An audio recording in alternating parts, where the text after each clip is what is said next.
Good afternoon, Richfield Tigers. It's Miss Bowers here, enjoying the lovely sunshine and the nice breeze today.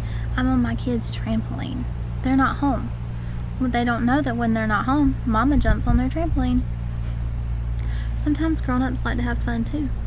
Okay, so I have picked one of our favorite books that we've read in kindergarten this year called Wemberly Worried. And it is published by Scholastic, who has given us permission to read books that they've published for you guys to enjoy. This book is by Kevin Henkes, and he's also written books like Chrysanthemum and Lily's Purple Plastic Purse and Owen.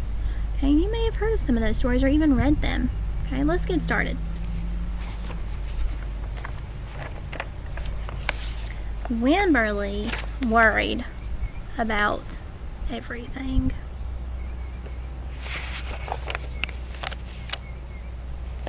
Big things.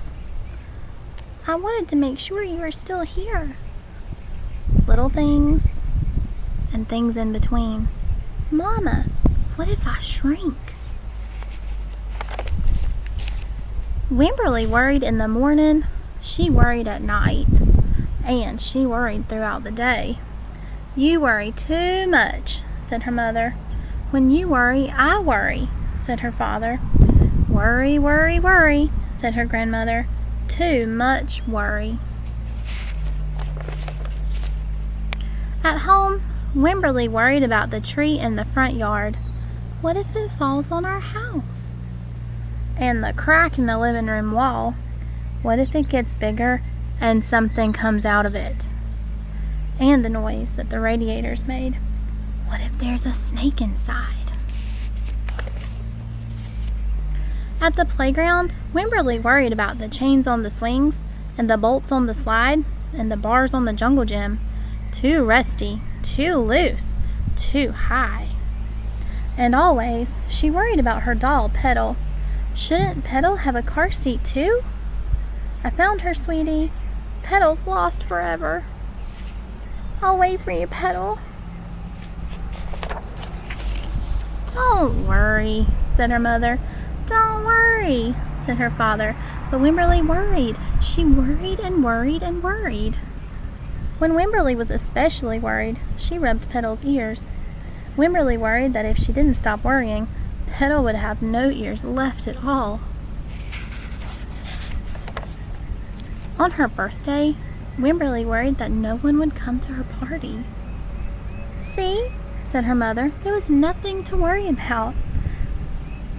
But then Wemberly worried that there wouldn't be enough cake. This is the best present ever.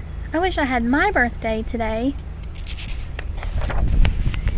On Halloween, Wemberly worried that there would be too many butterflies in the neighborhood parade. See, said her father, there was nothing to worry about. But then Wemberly worried because she was the only one.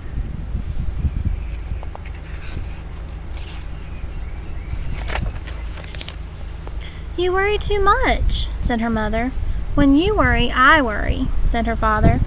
Worry, worry, worry, said her grandmother. Too much worry. Soon Wemberly had a new worry, school.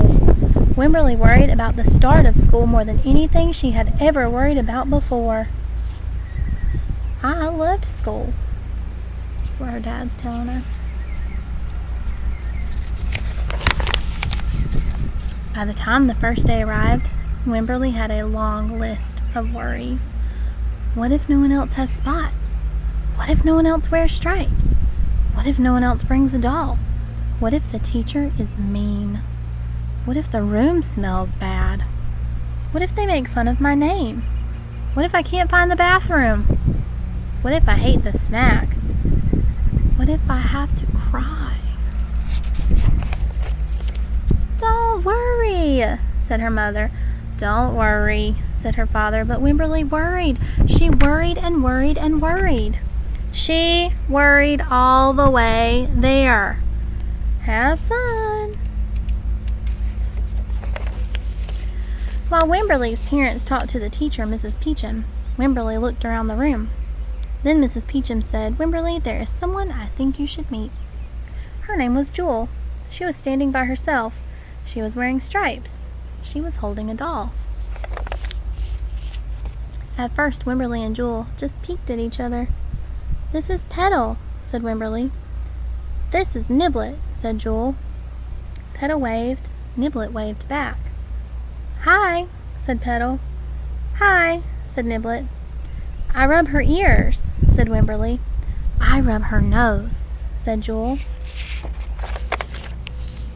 Throughout the morning, Wemberly and Jewel sat side by side and played together whenever they could. Petal and Niblet sat side by side too. Wemberly worried, but no more than usual, and sometimes even less. Before Wemberly knew it, it was time to go home.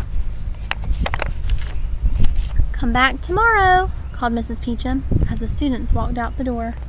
Wemberly turned and smiled and waved. "I will," she said. "Don't worry."